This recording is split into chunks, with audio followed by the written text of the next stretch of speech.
Authorities in Brazil say that hundreds of people have now been arrested. They are still working to identify everyone that was involved, but they say that those buildings, those government buildings, have now largely been cleared. There were really shocking scenes earlier in the day in Brazil's capital, Brasilia, as thousands of Jair Bolsonaro's supporters stormed the Congress, the Supreme Court and the presidential palace. They could be seen smashing windows, vandalising offices and climbing onto the roof as police officers tried to hold them back with tear gas. Some of the former president's supporters had spent months in the capital already protesting against the election of Brazil's new president, the leftist Luiz Inácio Lula da Silva. Some are calling for military intervention to restore Mr. Bolsonaro to the presidency, but their numbers really swelled over the weekend and they were today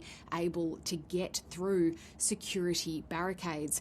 Mr. Bolsonaro had fueled doubts, fueled scepticism about Brazil's election processes in the lead up to last year's presidential poll, and he left Brazil just before Mr. da Silva's inauguration. He is now residing in the United States, and Mr. da Silva has today accused him of encouraging these people who have stormed these buildings. He has also warned that anyone who was involved will be held to account.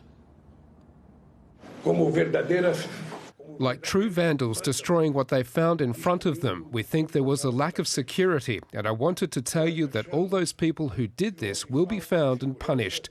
They will realise that democracy guarantees the right to freedom and free speech, but it also demands that people respect the institutions created to strengthen democracy. And these people, these vandals, what could we say are fanatical Nazis, fanatical fascists, did what has never been done in this country. Now, a number of hours after Mr. Bolsonaro's supporters first entered these buildings, the former president has now broken his silence. He has taken to Twitter to say that peaceful demonstrations in the form of the law are part of democracy, but he has then condemned what he called invasions of public buildings. He has also rejected the current president's criticism of him, denying any responsibility for what's unfolded. Yeah, we just brought up President Biden's tweet there by accident, which I think we're going to come to now, because there have been some similarities drawn between what's taken place in Brasilia today and the January 6th attacks on the US Capitol. What has the reaction been?